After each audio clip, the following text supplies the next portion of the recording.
Hi, Bill. It's good to see you again. Thank you. I had a question about your wife working with you in Three from Hell and how that came about and how well she enjoyed it or didn't enjoy it, or just basically how that came about. When Rob told me maybe a year before we actually shot the movie that he was, we were going to do this sequel, and that it was right after our vegan lunch where he and Sherry let Sid and me know that we were going to, do it again. And I said, I was talking to Rob, and I said, half kidding, like, hey man, well maybe you can, find a part for Lucinda, my wife. And and I said it half kidding so that if it didn't happen, I wouldn't be crushed. But just kind of putting it out there. And months went by, and Rob finished the script, and he called me back, and he said, "Well, I finished it. I'm going to send you a copy. And by the way, there is a part for Lucinda in it." And I went, "Oh, that's wonderful. That's great." He said, "Yeah, and there's more." And I said, "What?" He said, "You get to kill her." And I went, "Yeah!" I thought, so, in the scene, and it's I guess a kind of a spoiler. Well, you got to come out and watch Three from Hell, sorry, but she was great. Because she's more of an actor than I am. She's been in Rain Man and Thelma and Louise and Mothman and Thinner and all kinds of different movies. She's got a lot of experience. So she showed up, and I thought she did a great job.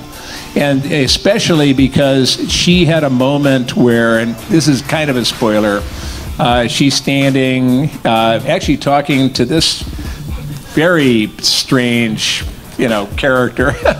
You were doing your improv in that scene was like, I was curdling, and I was dressed as Otis, and I'm going like, what the fuck?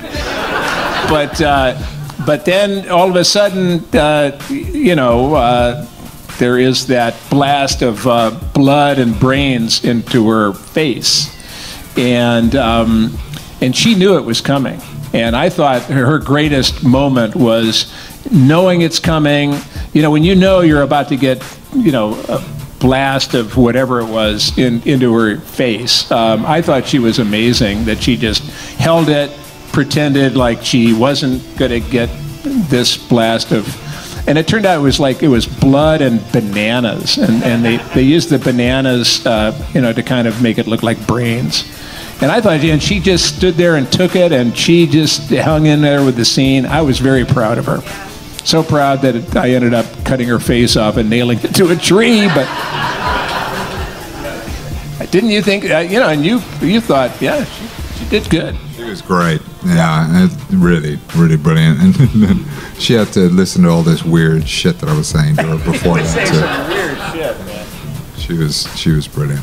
There should be like a second reel of just Richard's weird shit that didn't make it in the movie. It was I think there would probably be about half the audience here. The other half would be like cowering. My kids are like, "How the fuck do you think of that shit? What's wrong with you?" I got your answer. Yeah, they're like, "What's wrong with you, man?" Salami, man.